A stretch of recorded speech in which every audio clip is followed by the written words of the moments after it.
Sunday, 2 June 1985, Religion and the Gita.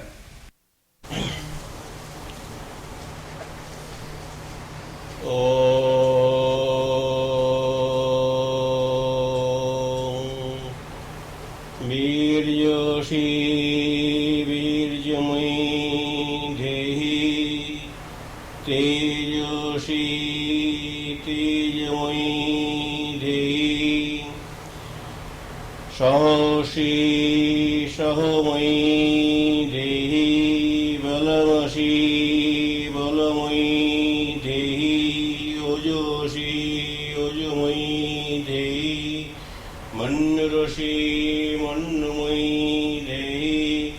Om Shanti Shanti Shanti Hari Om Tat Sat.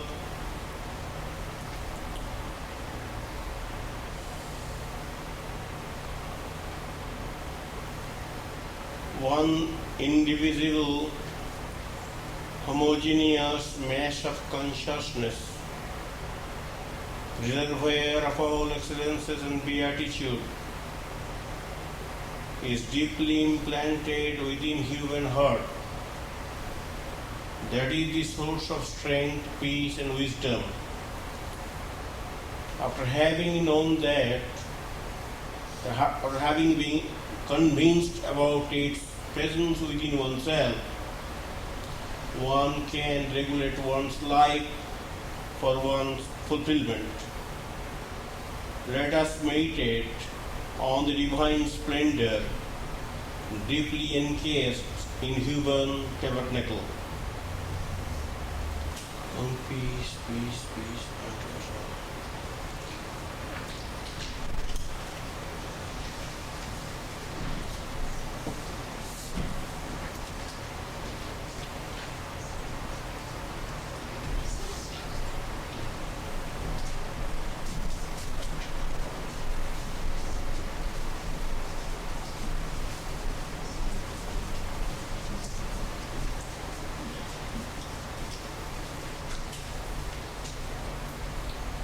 Good morning, friends.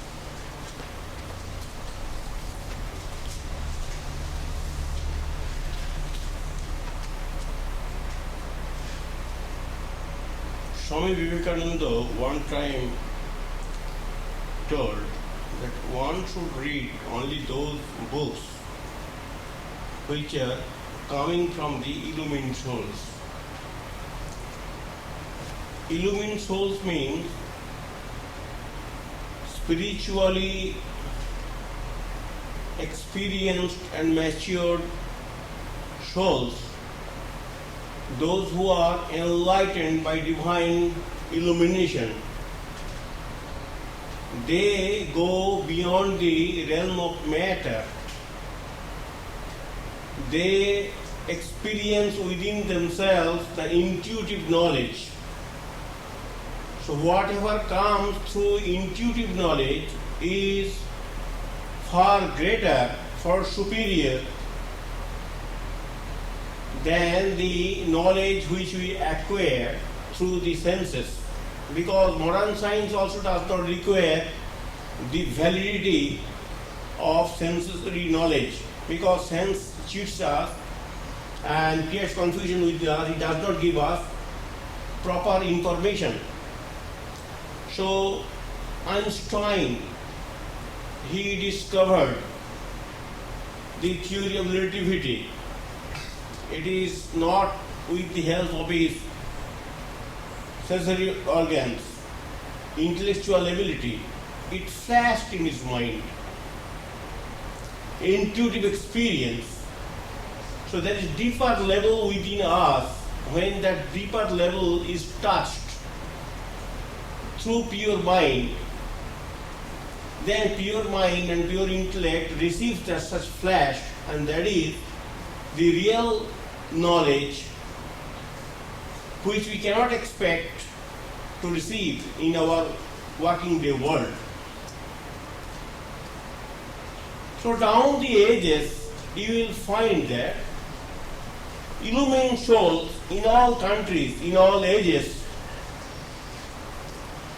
had told in one voice about the reality of God, which can be interpreted in common language using scientific terms, mass of homogeneous consciousness or cosmic intelligence or cosmic law, cosmic principle, avoiding reality, mystery, whatever you may say, that doesn't bother us. You can give any name you like, but you have to accept that there is something which is the storehouse of everything and out of which this world has been immersed. So those who have gone beyond the realm of relativity, those who have dived deep into the realms of beatitude, those who have picked up certain gems from that shore, from that bottom of the ocean, their knowledge is superior knowledge, and they are called illumined souls because they give information which is valid for all the ages, in all countries. They will say, tell the truth, don't tell lie, don't hurt others, help others, love others.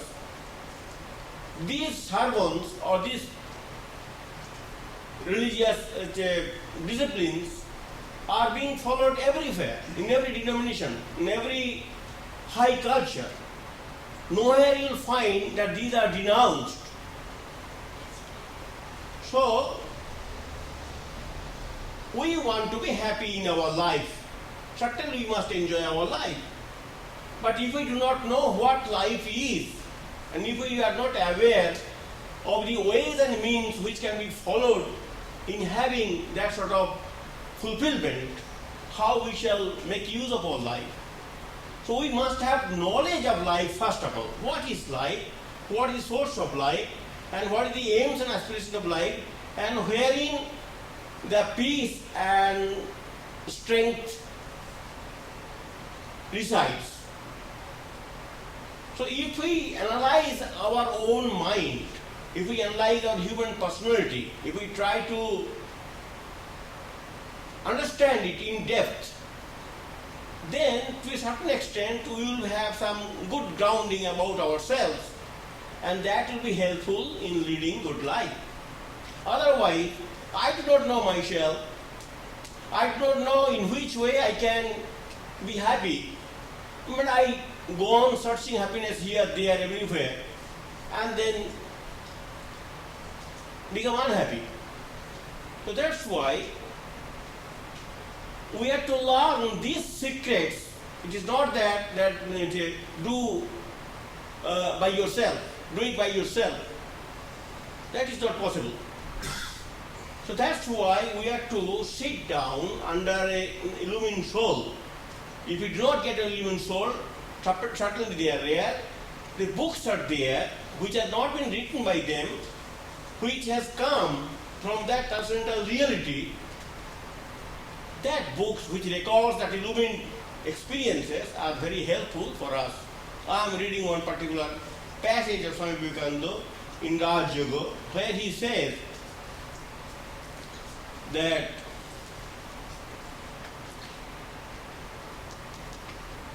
the thoughts are also to be taken into account. If we do not take into account these thoughts, then we do not know how to be happy.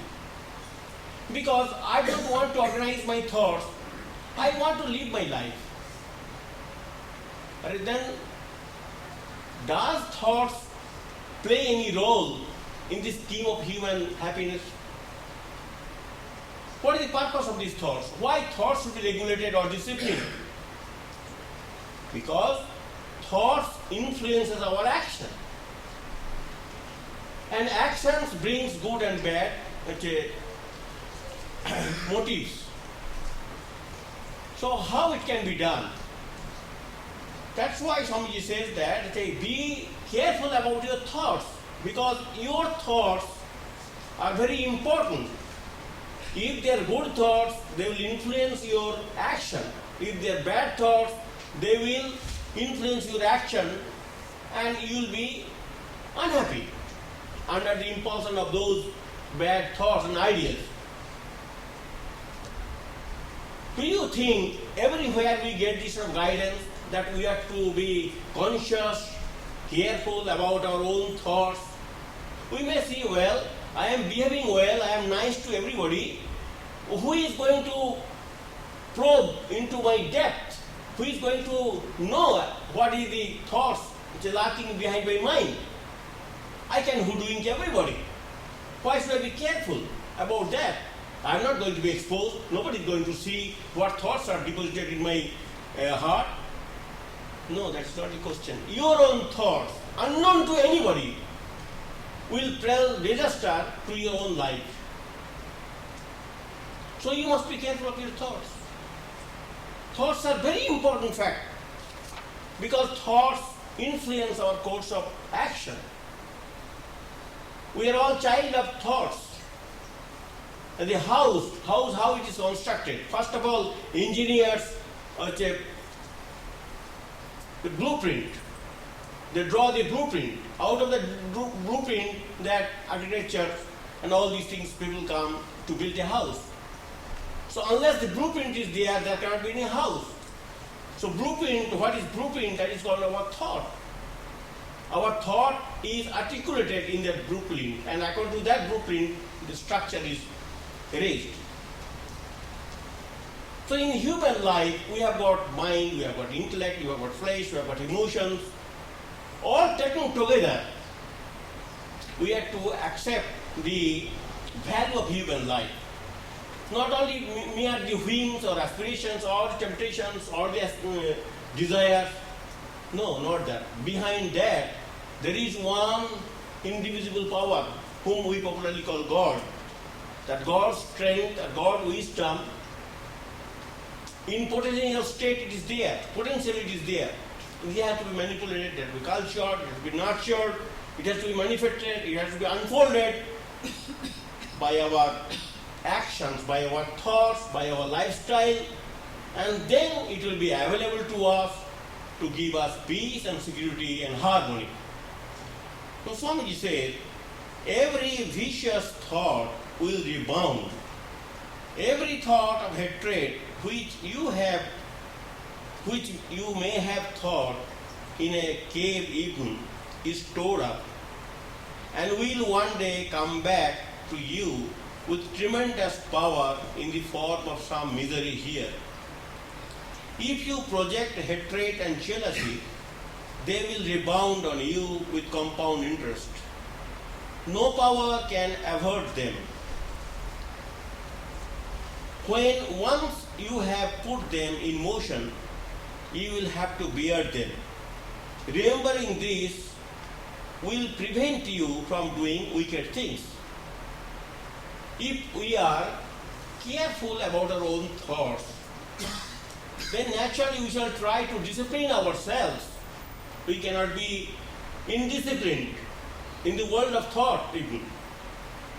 So by harboring undesirable, wrong, non-spiritual thoughts, we bring trouble to ourselves and to others.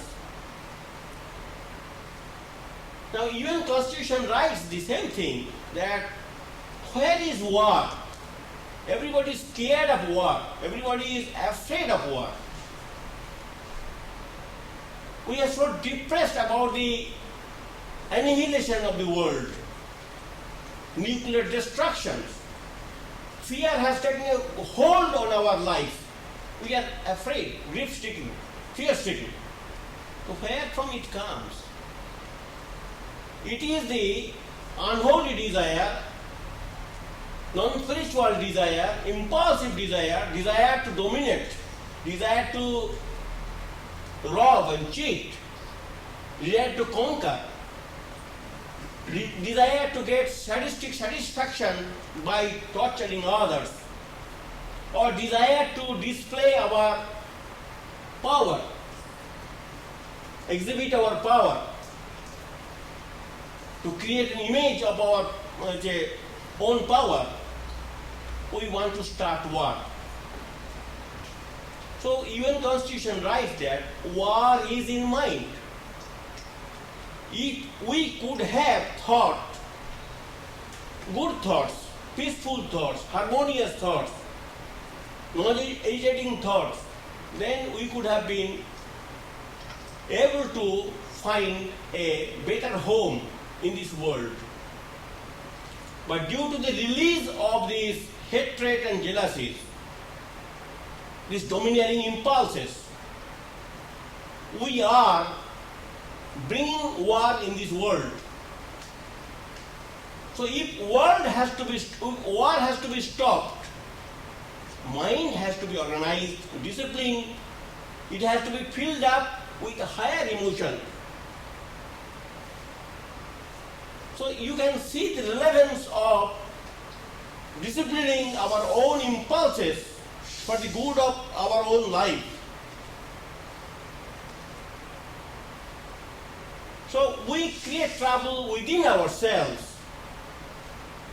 Why? Because we are alienating ourselves from the moorings, from the spiritual anchor, from the spiritual idea and thoughts. Instead of going back to God, we are alienating ourselves from that center, and we are living in the periphery, in the world of matter, in the world of relativity. And by continuously doing so, we do not feel that there is godliness or God or divine potentiality within us. We always think that it's a mass of matter, flesh and blood, body and mind, so it has got nothing abiding, nothing divine within us. So we are not interested in experiencing those things also. We want to live in the superficial stage of matter. So how to correct this, the wrong philosophy of life, is to bring the mind back to the center, the core of our human personality. What is that? That is spiritual ability to control oneself. They give one example. I read it again because it's very important. What you find disharmony, what you find distraction, what you find depression, what you find distorted image of human life or in the social life is stemming from this source. Because we are not trying to organize our own minds, we are not trying to keep ourselves riveted to the center, we are not trying to be exposed to that glory, to that mystery, to that majesty of the soul force. We are continually thinking that we are body and mind, and we are releasing ourselves from that spiritual conviction. And by doing so, we are doing harm to ourselves. Every vicious thought will rebound. Every thought of hatred which we may have thought in even a cave is stored up and will one day come back to you with tremendous power in the form of some misery here. If you project hatred and jealousy, they will rebound on you with compound interest. No power can avert them. When once you have put them in motion, you will have to bear them. This knowledge is very vital for our peace, for our growth, for our prosperity. If we are not able to control our emotions, then naturally we will land ourselves in trouble. So Swamiji says that remembering this will prevent you from doing wicked things. Why I should not be wicked? If wickedness gives me happiness, I must do it.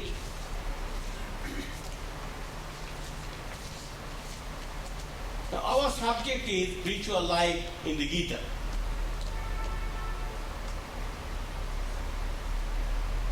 Well, Gita is not a secular book, or Gita is not a book which only for the Hindus. It has got a very universal teachings which can be accepted by anybody, anywhere, at any place. That's the beauty of the book.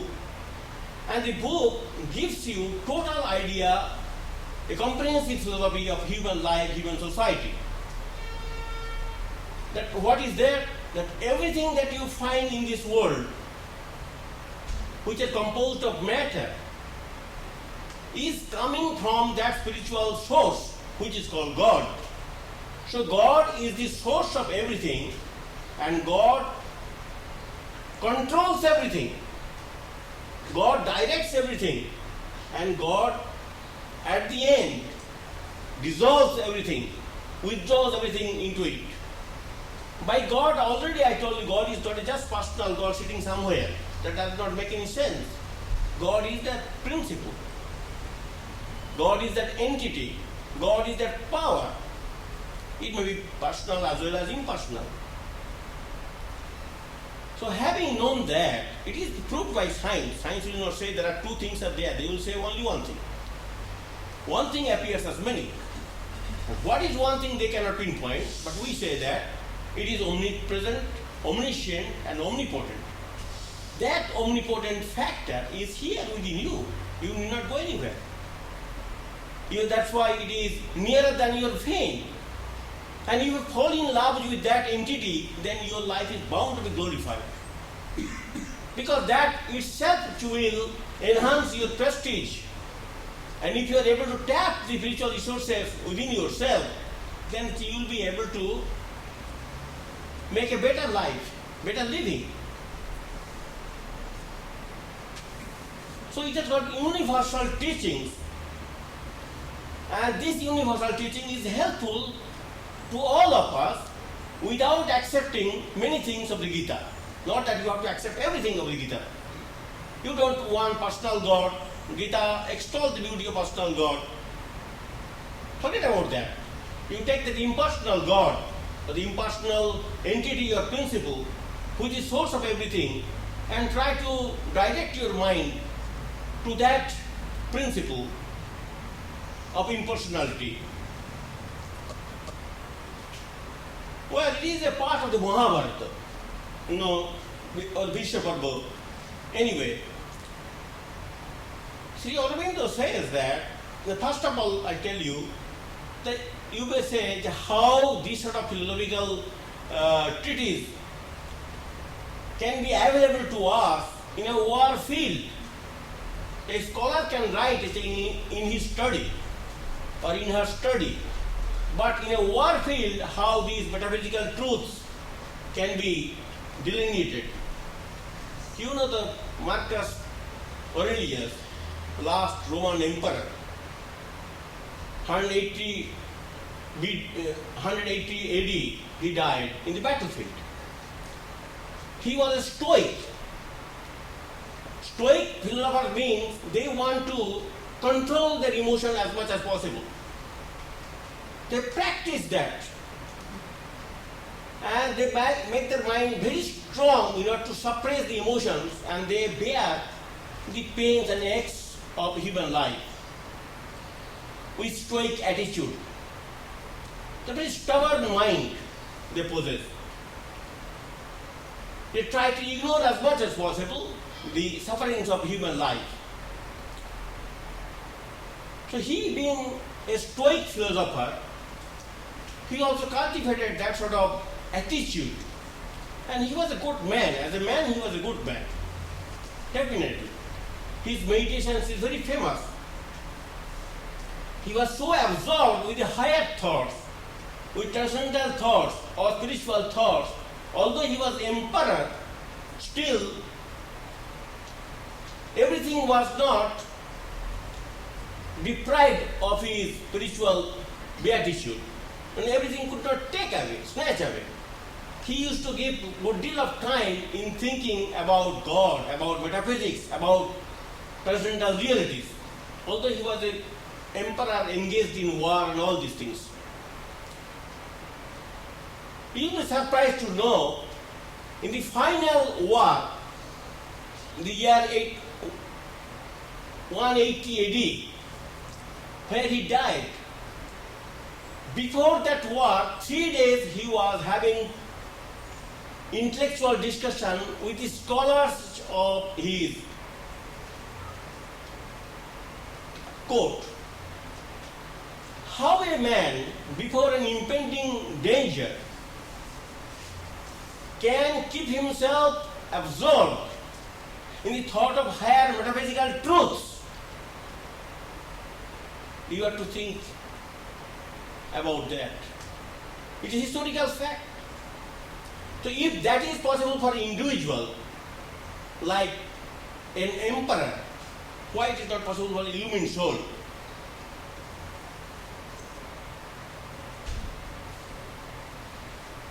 Now, you may say that as well, Arjuna may be benefited, but we are not Arjuna, we are not having teacher by our side. There is no Krishna, there is no illumined soul to guide us. Then what is our future? So down the ages, we have been reading in order to find out the truths which are suitable for our growth. And we're trying to get certain inspiration from these holy sacred books. Because books are very vocal, you should not think it's blunt, it's words, dull words. It does not give any encouragement or any enthusiasm, any inspiration. No. Good books enkindle our spiritual fire, which is latent within us. When the cobwebs of hesitations and wavering attitude is removed, when the veil of ignorance is removed, that spiritual fire comes out. It cannot be covered with ashes. So when the ashes are removed, fire comes, fire lives. So these holy books, these sacred books, are very precious to human culture, human civilization, to human life, because they give you direction, they give you insight, they give you enlightenment, they give you inspiration, they give you the methods as to how to work out.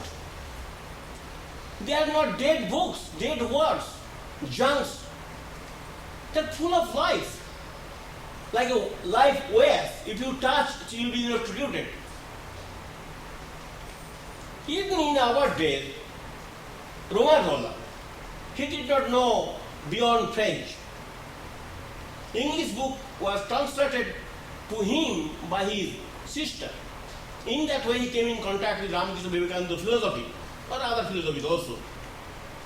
He has himself recorded in this book in the 30s of this century that while reading Swamiji's books, Swamiji's message, which was translated to him by his sister, he used to receive electric shock. Can you imagine that? His soul was very pure, he was intellectually very bright, and he was spiritually more alert. That's why he had a pure mind and pure intellect and pure heart.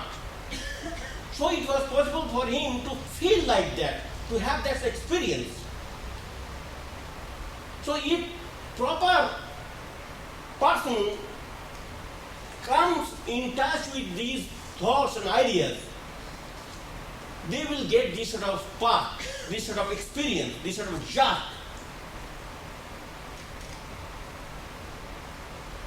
So we should not doubt that. Again, question comes that how down the ages these very great books, sacred books, are giving inspiration to millions and billions of common people to guide their faltering footsteps and to make them happy. I quote at least one. Mahatma Gandhi, who was involved in the thick of fight. Day in and day out, he had to wage a relentless war within and without. In political field, in social field, in the family life, everywhere he was confronted. And how it was possible for him to maintain his sanity, as he himself says, I would have been mad. I would have been completely deranged and innocent had I not been able to develop the attitude of prayerful mind. By continuously keeping myself engaged in prayers, I was able to control my mind. So he has eloquently spoken about the efficacy of sincere prayer, which enabled him to maintain his sanity, his normalcy. He writes that, I have lost my earthly mother who gave me birth long ago. Now, earthly mother, even if she lives with us, however benevolent, however loving she may be, she is incapable of giving me inspiration all the time. There are many people who are living by the side of their mother, but they are not able to get that sort of inspiration which can be received from an illumined soul. But still, he writes that, I have lost my earthly mother who gave me birth long ago, but her place by my side ever since. But this eternal mother, that means Gita, has completely filled her place by my side ever since. She has never changed. She has never failed me. You see that? Mahatma Gandhi, he was not an idler, he was not an escapist, he was not living in a glass house.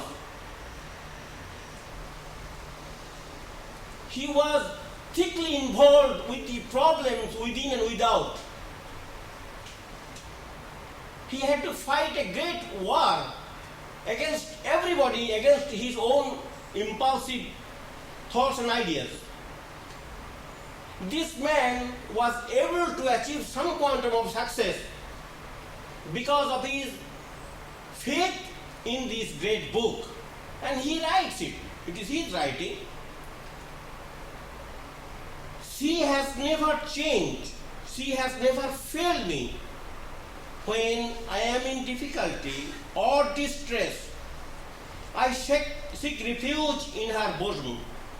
I can declare that the Gita is ever presenting me with fresh lessons, and if somebody should tell me that it is my delusion, my reply to him would be, I hug this delusion as my richest treasure. It calls upon us to dedicate ourselves, body, mind and soul, to pure duty and not to become mental voluptuaries at the mercy of chance desires, indisciplined impulses. So here we find a testimony of a great soul who appeared in modern life and who was trying his best to eradicate evils from the social life, from political life, from national life. Such great hero used to receive inspiration from this great book, and he says, this has saved me, this has never failed me, and this has solved all my problems. So if we still doubt, then Gita will say, to remind us, that second chapter, 40 verses, I all request you, kindly note down second chapter, 40th verse, 40. Go home and try to read the English translation. It is very useful for every one of us. We have to how to read Gita.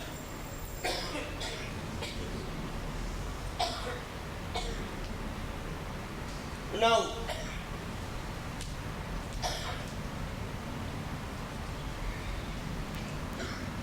Mahatma Gandhi, in one time, he was very much in trouble. So how he solved that trouble? How Lincoln solved this trouble? Lincoln solved this trouble in another way. Being nurtured in a Christian tradition, he used to take all his problems to his Christ by reading Bible and kneeling down before the crucifix. But he did it in a different way. Mahatma Gandhi did it in a different way. Mahatma Gandhi's way of doing is that to get inspiration from that lessons of the book and to get change within oneself. He changed himself in the light of the experiences recorded in the books, teachings in the books. He says, there is one verse, second chapter, 71 verse. It says that, well, you are Atman, you are Brahman, you are that over soul, ever stemless, source of all beatitude. Why you are identifying yourself with body mind? Why you cannot think of your own glory independent of the body mind? This identification, this attachment with body mind brings disaster to personal life. Second chapter, 71 verse. You'll be surprised to know when he was in trouble, in great trouble, when everything appeared before him as blank, he used to read this particular passage, second chapter, 71 verse. And he spent the whole night on meditating on that thought. The truth is here. We have to detach ourselves. We have to take lessons about the glory of the Atman, which is not body mind, which is separate from the body mind. How to disentangle ourselves, how to disengage ourselves, how to detach ourselves, how to distinguish ourselves from the realm of matter. That's the whole question.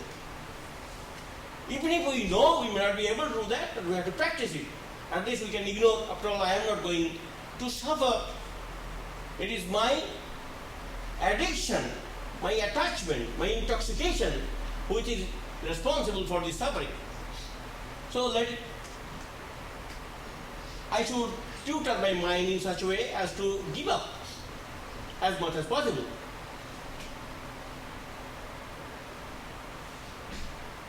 I am quoting one, Kingsley Martin, editor of the New Statesman and the Nation. You can quote millions of billions of passages like that. He says, men and women are now unable to face the loneliness and aridity of the gospel of science and secularism. Therefore, though without any settled faith in religious thoughts, these people seek a personal religion to give them inner comfort. They don't believe, but they desire to believe. We have got a desire to believe, desire to have some faith in something which is abiding, which is consoling, which is peace-giving, which brings enlightenment to us. Because we have faith in automobile, we have faith in car, we have faith in gadgets, we have faith in friends, we have faith in telephone call, that do not give us satisfaction. So we have to have faith in some transcendental reality, in God. And if we are able to communicate with that principle of personality, by having reliance on Him, being assured of His help in times of necessity, we can be peaceful, we can be assured, we can be consoled. So modern men who have lost faith everywhere, they want to develop their faith. They have got no faith, but they are crying for the faith. We want to have some faith. We have got no faith in anything. How to read Bhagavad Gita? When you are reading Bhagavad Gita with all sincerity in order to get enlightenment for the books which are so very vital to you, as that message will give you new booster to ward off your depressions, and you will be able to enjoy happiness within yourself and radiated happiness unto others, with that attitude, with that motive, as the Bible says that a thirsty man is in search of drink. With that desire, if anybody want to read these books, then he will have to find that as if Krishna, the illumined teacher, that God, or transcendental reality in the personal form, is reprimanding you, rebuking you, chastising you for your failures, for your depression, for your ignorance. You see, modern psychiatrists are helping people, no doubt about it. But if they could have known about the divine potentiality implanted in human heart, then they could have directed the patient's attention to that aspect. But they do not do, unfortunately, because they are not aware of that. They don't believe that.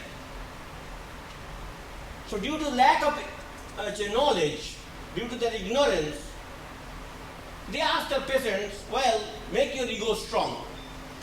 And by strengthening your ego, you will be able to solve your problems. Your mind is very weak. Become strong. So he or she becomes egoistic. That also brings trouble afterwards. Becoming assertive does not solve the problem. Now Gita also will say, strengthen your ego, not lower ego, but your superior ego, your right ego, your matured ego, your illumined ego, your spiritual ego. Then you will not be put into trouble. So we have to see that so what Gita says that is that Arjuna was depressed, a very great warrior. In times of necessity, he was not able to fight against his enemies, for which he has been requested. Or yes, he himself accepted the war. But when emergency came, he became cynic, he became depressed, he was faltering. So that cynicism, that depression cannot be overcome by his own thoughts and ideas. So Sri Krishna is giving him counseling as to how to become normal, how to overcome the depression, and how to do justice to his station of life.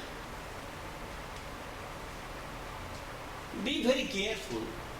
In the second chapter, when Sri Krishna first opens his mouth, the very first word he uttered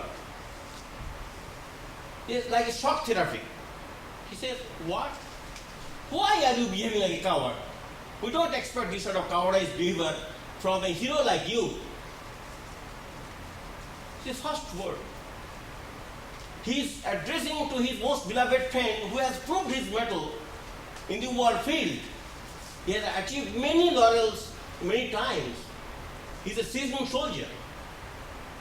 Seasoned soldier, swayed by lower emotions, has become a sorry picture of depression. And that depressed person is being rebuked, reprimanded by Krishna in this language which cannot be uttered in a decent society. Why he did that? In order to draw his attention to the transcendental reality within himself. You are sold like a fool. You are talking about matter.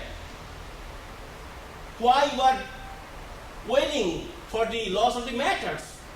Your kith and kin and all these things. Material things will go and will be lost. That is bound to be disintegrated.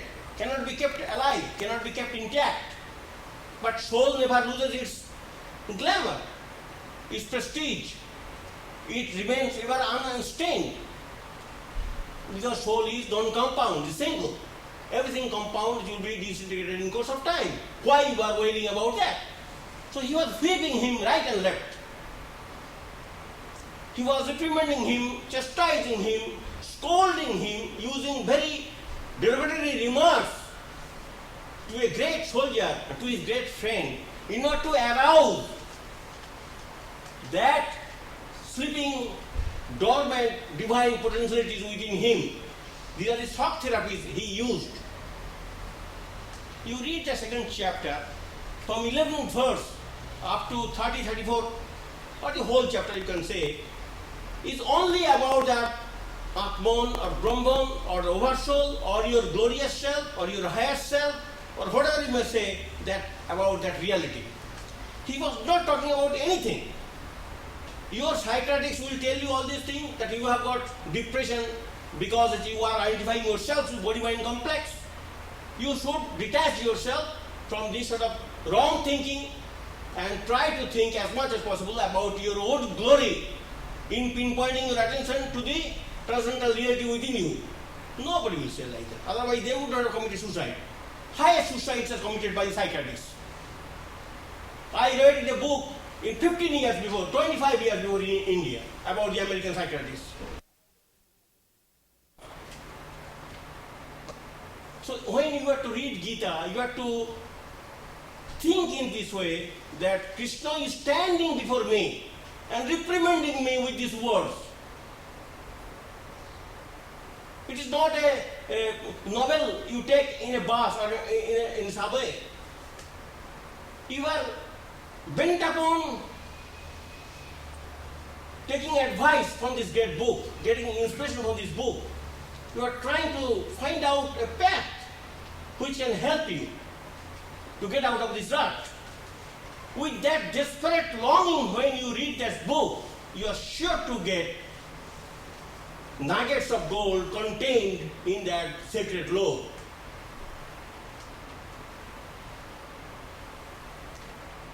Then he says, I tell you, second chapter, 40th verse, very important for each one of us.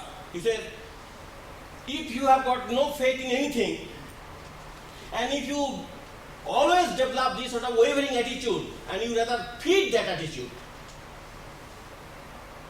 by continually brooding over that fact, and if you are ignorant, nobody can help you.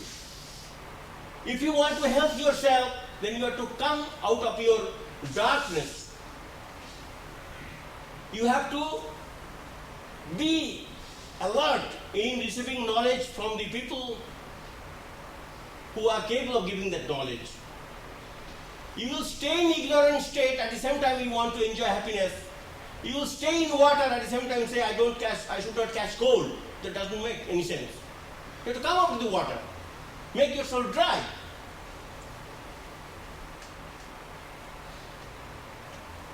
So if you read in that way, then you will find that these thoughts are being directed to me, no Arjuna. Arjuna was a representative of the human suffering. That Sri Krishna is directly telling me, or God is telling me directly how to do. Then you will find that in course of time, you are getting certain inspiration. As I told you that a president of America, what he will do in order to rule this country. Whenever you find somebody is creating chaos, he sends his emissaries, he sends his people, he sends his soldiers or other officers to tackle the situation. So like that, God has also given us intellect. This intelligence can be properly used to solve our problems of life. So the problems of life can be solved by developing the quality of intelligence which has been given to us by God to make ourselves happy. If we misuse this intellectual power, and then naturally we cannot expect happiness. So as Reagan depends upon his administrative officers who are capable of dealing the particular trouble. So with the help of intellect, senses, turbulent senses and impulses can be controlled. That is the message of the Gita. Gita says that you have got tremendous capacity within yourself. Arouse that strength. Why you are brooding 24 hours about your sickness and despondency? Why do you not give your thought to the transcendental reality implanted within you?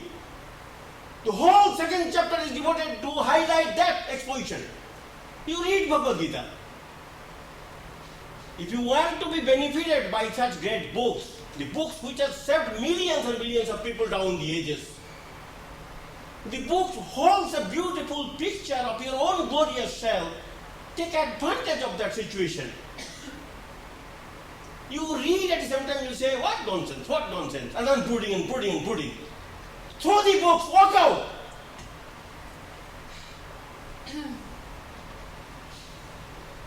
If you have got faith in that great book, if you have got faith in the testimony given to you by such great people like Mahatma Gandhi, as I quoted you, never fail, never betray, never falsified.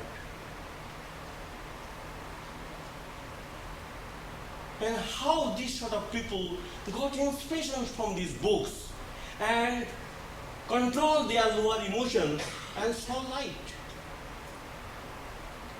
If we are prepared to change ourselves, if we are really honest to ourselves in seeking that maturity, that enlightenment, that peace, that harmony, we have to read Bhagavad Gita and such great books with that longing, with that faith, with that prayerful attitude too.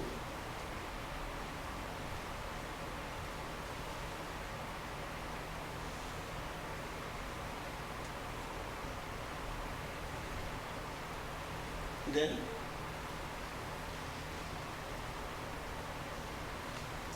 devotees of God, those who are devotees, weaklings like us, they have got a great future. Down the ages, the same God is telling us that I shall take charge of your responsibilities, provided you entirely depend on me and me alone. Me and me alone, not Krishna, but God, spiritual illuminators.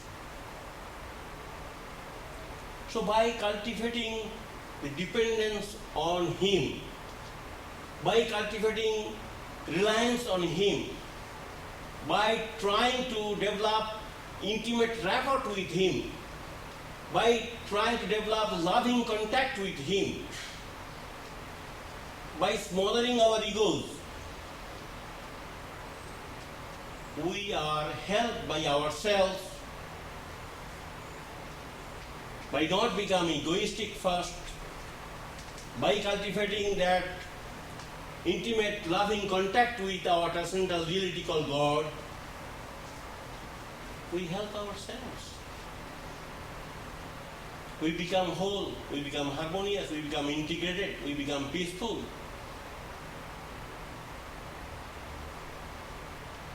So, devotees have got great chance to be happy, to be prosperous, to be well integrated, provided devotees try to seek desperately this help which is within themselves, by coming closer to God, by not keeping God at a distance. Distant God does not give us inspiration, but God who is residing within me, God who is loving, God who wants to help us, God who is declaring that I am by your side.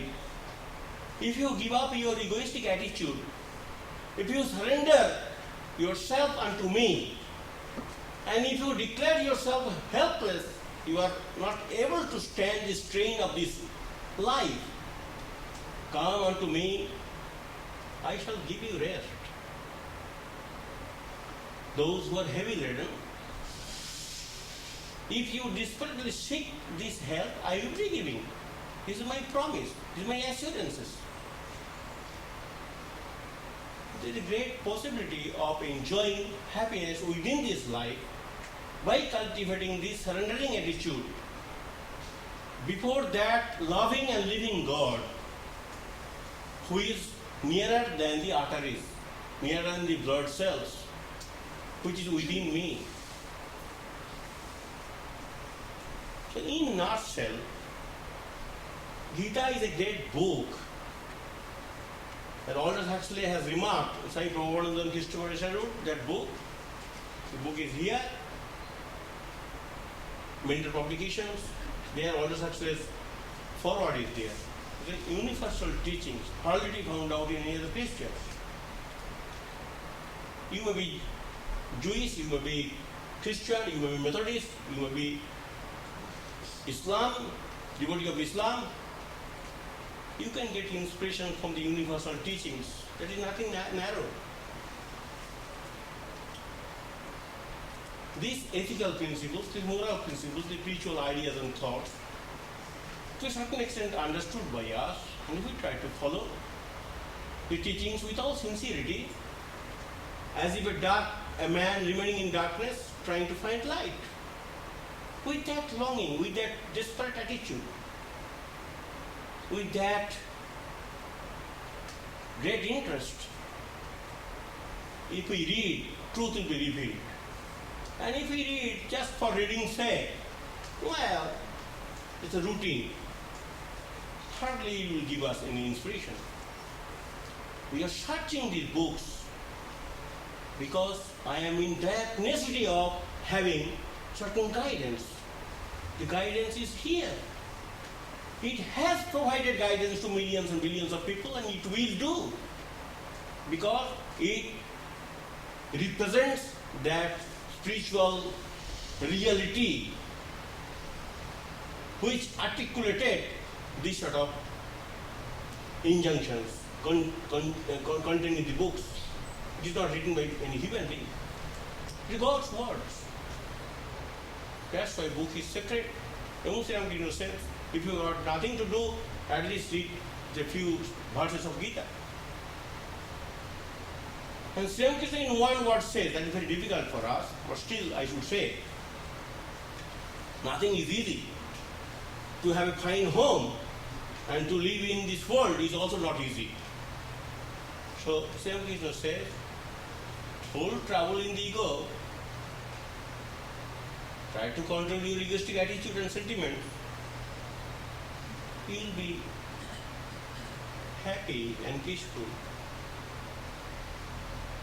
The same thought, same idea, same advice is being given to us by all great illumined souls down the ages in all cultures. May we all be able to give a little bit of serious thought to such holy books, which are really great books of life, great source of inspiration, consolation and comfort for every one of us. In times of dire necessity, in times of depression, in times of catastrophe, in times of virtual blindness, we can open these passages for our own benefit. Please read these two verses, which are very dear to me and dear to everybody. Verse number, 2nd chapter, 40th verse,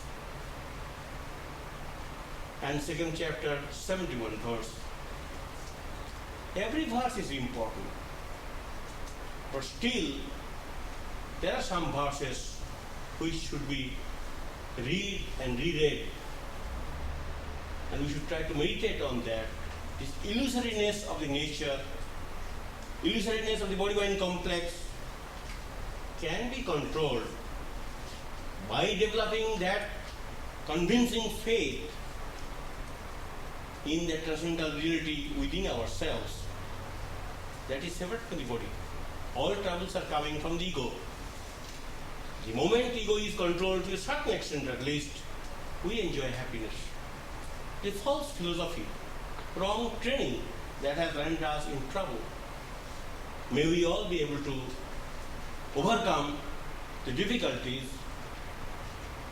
that we find in our secular lifestyle.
Ashato ma sadgamaya tamosho ma jyotirgamaya mrityormaya vidangamaya avirmoedi rudra yakti dakshinang mukham tenamang payinityam Om Shanti Shanti Shanti Hari Om Tassa. May He who is the Father in heaven of the Christians, Holy One of the Jews, Allah of the Mohammedans, Buddha of the Buddhists, Tao of the Chinese, Auramas of the Zoroastrians, and Brahman of the Hindus, lead us from the unreal to the real, from darkness to light, from disease and death to immortality. May the all-loving being manifest Himself unto us. May the all-loving being manifest Himself unto us. May the all-loving being manifest Himself unto us and grant us abiding understanding and all-consuming divine love.